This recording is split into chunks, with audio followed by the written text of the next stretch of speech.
السلام علیکم دوستو، جیسا کہ آپ لوگوں کو معلوم ہے کہ عمان کے ایئرپورٹس کے لیے عمان کی حکومت نے کسی بھی شہر کے لیے ہفتے میں 2 پروازیں چلانے کی اجازت دی ہوئی ہے۔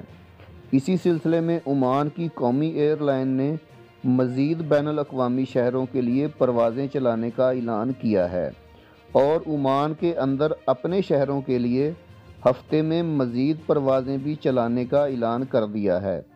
اس کے علاوہ عمان ایئر کا یہ بھی کہنا ہے کہ جو لوگ مسقط واپس آنے کا ارادہ کر رہے ہیں انہیں سول ایویشن اتھارٹی کی ویب سائٹ paca.gov.om کو لازمی دیکھنا چاہیے تاکہ لوگ اس بات کو یقینی بنا سکیں کہ وہ سلطنت میں داخل ہونے کی ضروریات کی تکمیل کرنے کے لیے تیار ہیں۔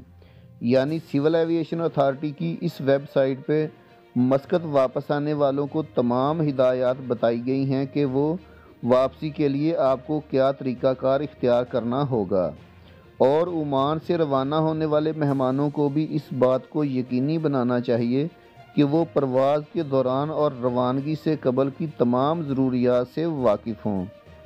عمان سے جانے والے لوگوں کو معلومات oman.com پہ فراہم کی گئی ہیں، اور اس بات کو بھی یقینی بنائیں کہ وہ اپنے جانے والے ملک میں داخل ہونے کے لیے تمام سرکاری تقاضوں سے واقف ہوں۔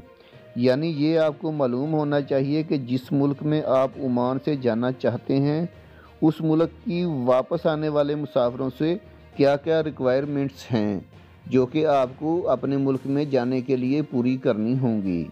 دوستو، عمان ایئر نے 25 اکتوبر 2020 سے کویت، بحرین اور کولمبو کے لیے پروازیں چلانے کا اعلان کیا ہے۔ ایئر لائن کویت کے لیے 2، بحرین کے لیے 2 اور کولمبو کے لیے بھی 2 ہفتہ وار پروازیں چلائے گی۔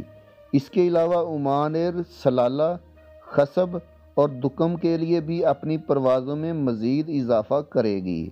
عمان ایئر اپنے مہمانوں کی حوصلہ افزائی کے لیے ہدایات دیتی ہے کہ عمان ایئر پر سفر کرنے والے مسافر oman.air.com ملاحظہ کریں۔